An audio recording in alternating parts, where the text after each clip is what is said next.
Συνεχίζουμε με τις ερωτήσεις. Ο φίλος μας λέει καλησπέρα και να είσαι καλά για τις γνώσεις που μας παρέχεις. Τον ευχαριστώ. Μια μου ερώτηση: τι γίνεται με την Αλάπης και πώς βλέπεις το μέλλον της? Ευχαριστώ εσάς και όλους από το μονοφόρο.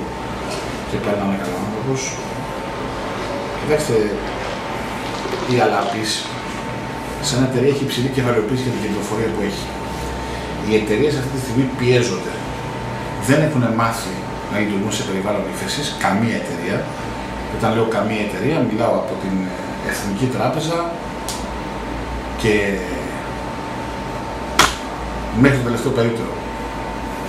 Και από την Αλαπής μέχρι την τελευταία χρηματιστηριακή. Δεν ξέρουν να λειτουργούν υπό καθεστώς ύφεσης. Γι' αυτό και θα επιβιώσουν λίγες σε κάθε κλάδο. Λοιπόν, η Αλαπής, ενώ ο κλάδος στους κλάδους που διαπραγματεύεται είναι κλάδοι με σχετικά ανελαστική ζήτηση, εκτός αν υπάρχουν generics,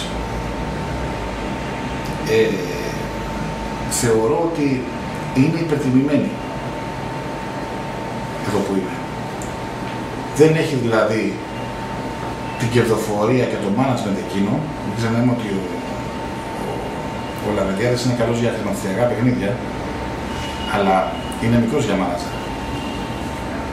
Λοιπόν, δεν έχει το βάθος εκείνο ούτε στο management που να επιτρέπει κάτι. Δηλαδή, με χρηματιστηριακά παιχνίδια φτιάχνεις μια εταιρεία λίγα. Το θέμα είναι η εταιρεία αυτή που φτιάχνεις μετά, τι management έχει για να κάνει την πραγματική οικονομία τη διαφορά. Εγώ μέχρι στιγμής δεν έχω δει διαφορές. Τώρα το ότι έχουν μπει Γερμανοί και Γάλλοι μέσα κλπ.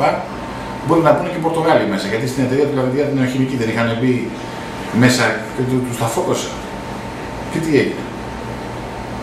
Λοιπόν, οπότε θα συνιστούσα αλλαγή της Αλαπής και όλων των χαρτιών αυτών με τραπεζικές μετοχές. Εδώ στη Αθήνα η Εθνική με 5,2 ευρώ που είναι στη λογιστική της αξία, η μεγαλύτερη εταιρεία στην Ελλάδα. Έτσι, με την υποστήριξη της Goldman Sachs.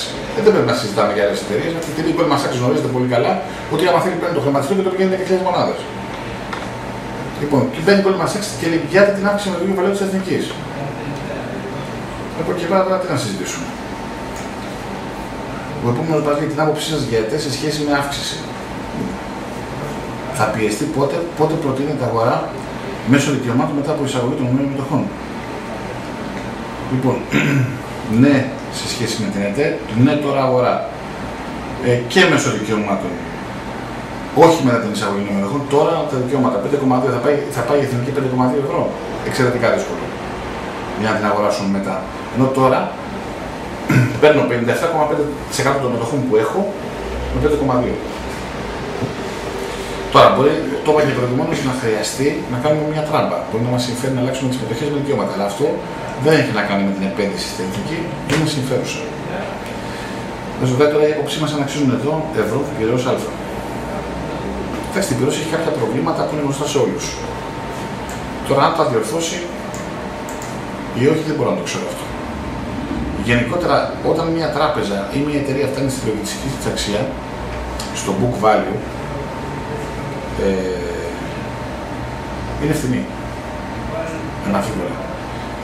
Λέγαμε πριν 2-3 μήνες ότι έχουν προβληματικές τράπεζες γιατί έχουν ομόλογα. Και έτσι η Εθνική έχει 20-22 ομόλογα. Έρχονται τώρα τα ταμεία της Νορβηγίας, έχει τη HSBC και έχει την Goldman Sachs και λέει αγοράστε ελληνικά ομόλογα γιατί είναι φθηνά. Αυτό ξέρετε τι σημαίνει, ότι τα ομόλογα από εκεί που είναι ο αδύναμος κρίκος για τα χαρτοφυλάκια των τραπεζών μπορεί να μετατραπούν σε πλεονέκτημα. Δεν νομίζω ότι η Goldman Sachs δεν ήξερε τι έλεγε, δεν ξέρει τι λέει τώρα, ενώ πιο πριν ήξερε τι έλεγε. Και μην ξεχνάμε ότι το νορβηγικό fund είναι το δεύτερο μεγαλύτερο fund στον κόσμο. Συνεπώς, βρίσκουμε τις λογιστικές αξίες και πράττουμε ανάλογα. Μάλιστα, οι Αμερικές νομίζω ότι έχουν φτάσει και στην ονομαστική αξία. Νομίζω η Α ότι είναι ονομαστική αξία, νομίζω ότι είναι 4,5 ευρώ, αν δεν κάνω λάθος. Με αυτά μπορείτε να δείτε, να μιλήσετε με τα τμήματα ανάλυσης στις χρηματιστηριακές, ή αν θέλετε να το κοιτάξω κι εγώ. Και να σας πω, εννοείται ότι όταν, ειδικά στις τιμές που λέμε, εννοείται ότι είναι προσφορά. Τώρα, αν οι εταιρείες αυτές, γιατί έχω ακούσει και αυτή την άποψη, είναι να πάνε στο 1 ευρώ και στο μισό ευρώ, τότε προφανώς και εδώ κάνουμε λάθος. Και εγώ κάνω λάθος, κυρίως με αυτό που σας λέω. Σε αυτή την περίπτωση όμως, το σπίτι στο οποίο μένετε μεθαύριο θα πάει 1 ευρώ η εθνική, θα κάνει 10.000 ευρώ και ο μισθός που θα παίρνουμε όλοι θα είναι γύρω στις 50.000 δραχμές. Έτσι. Στο ομολογιακό της ΕΤΕ πώς συμμετέχουμε? Μέσω της χρηματιστηριακής όπως και στην αύξηση, ναι.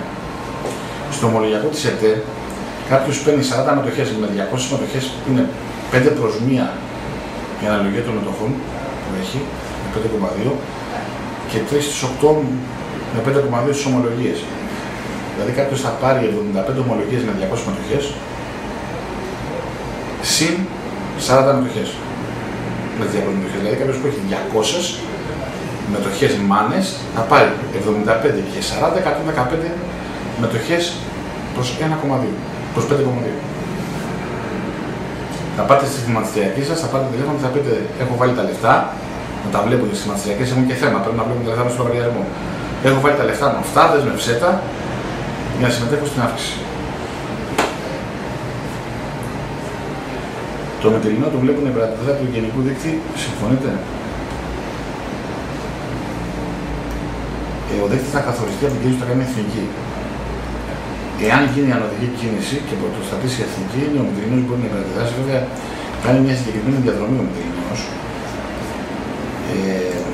Μισό λεπτάκι να δούμε την διαδρομή. Για να θυμηθούμε.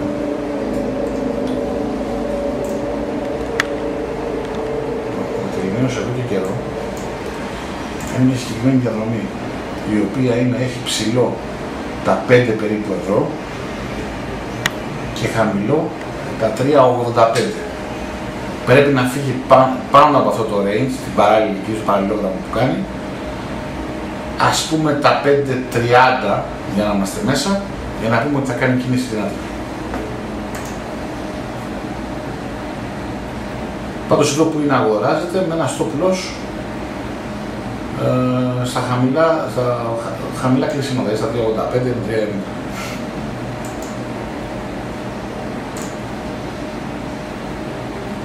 Σε ποια τιμή πιστεύω ότι είναι δίκαιη αποτίμηση του με βάση τα σημερινά δεδομένα?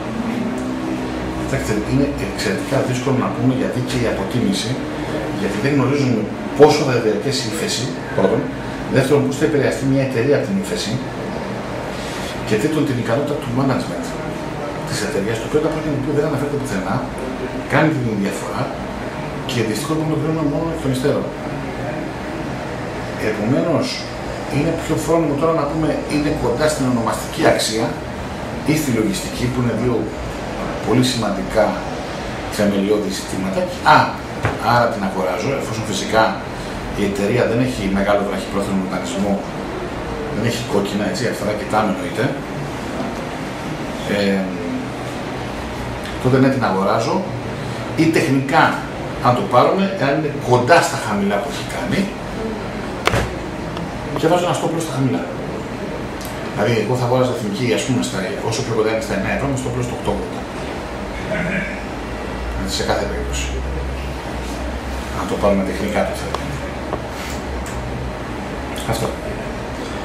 Ευχαριστούμε.